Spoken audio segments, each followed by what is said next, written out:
2019 did seem to be a year of revival for certain of the big, well-known funds. I'm thinking, obviously, Pershing Square up 58.1%. Larry Robinson's Glenview had a great year.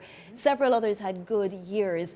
Is this an inflection point or just a good year? I would almost call it like a last gasp.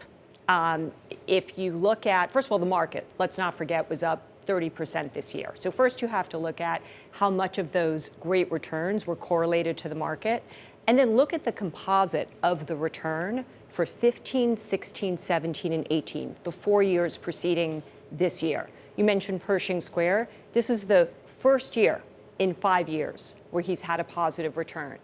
Greenlight. Still not out of its high water mark. They were down 34% last year. So, the up almost 14% doesn't really help LPs who invested prior to 2019. And so, LPs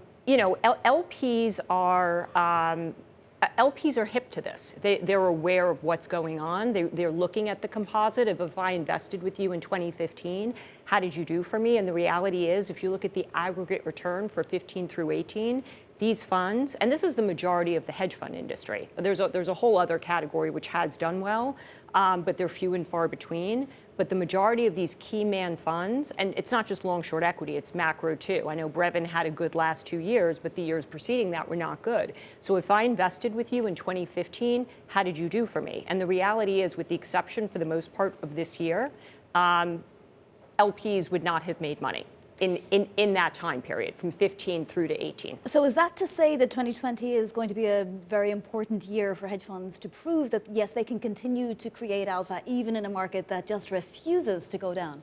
I do think so, and I think it's a make or break year for many of these funds, because they have to show the same way the trend has been negative prior to this year, they have to show some ability to do one of two things. Either, if they are correlated, really outperform the market, because otherwise they have no business charging 2 and 20, or continue, and this is the category of funds that has done well, continue to generate low volatility, consistent returns that are uncorrelated to the market, and that would be the better multi-managers. And by the way, there are some key man funds, I don't want to, that have done very well. Element is in that category. Rocos is in that category. Tiger Global obviously is in that category. So, but again, we have 11,000 hedge funds, and I could easily go through quickly the ones that are the winners, and most of them are struggling.